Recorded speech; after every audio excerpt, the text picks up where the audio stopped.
अस्सलामुअलैकुम, मेरा नाम फ़हद है। आज मैं आपको बताऊंगा कि फ़ेसबुक नोट्स के अंदर फ्रेंड्स को किस तरीके से टैग किया जाता है। जैसे कि आप देख रहे हैं लेफ़्ट साइड के ऊपर एक नोट्स का ऑप्शन है, प्रेस दैट।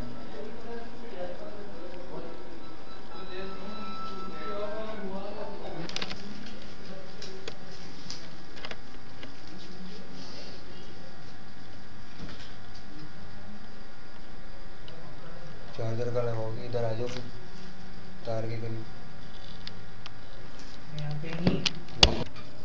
राइट साइड पे आप देखेंगे यहाँ पे राइट अ नोट लिखा हुआ है, इसको क्लिक करेंगे। When you click this page will open, ये पेज ओपन होगा। इसके अंदर टैग्स का यहाँ पर ऑप्शन है, यहाँ पे आप डिफरेंट फ्रेंड्स को अपने टैग कर सकते हैं।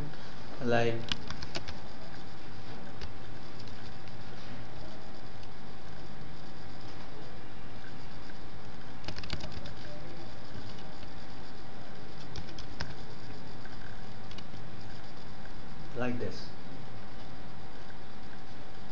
Same as earlier.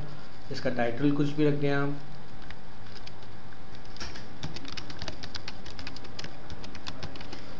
बॉडी में आप कुछ भी XYZ जो भी आपका डेटा है वो रख दें आप। फिर उसी तरह इसको पब्लिकली अगर आप दिखाना चाह रहे हैं, प्राइवेसी उसकी जो है वो पब्लिकली करना चाह रहे हैं तो वो पब्लिक कर देंगे। फ्रेंड्स को दिखाना चाह रहे हैं, फ्रेंड्स कर देंगे। उसके अलावा कस्टम करना चाह रहे हैं, सिर्फ आप देखना चाह रहे हैं तो उसके ऊपर प्राइवेसी कर देंगे। और once you click on publish, it will publish and everyone can see this. हर कोई देख सकता है। जैसे ही आप क्लिक के बटन के ऊपर प्रेस करेंगे, कोई भी आपकी ये पोस्ट देख सकता है, इसके ऊपर कमेंट कर सकता है। Thank you very much.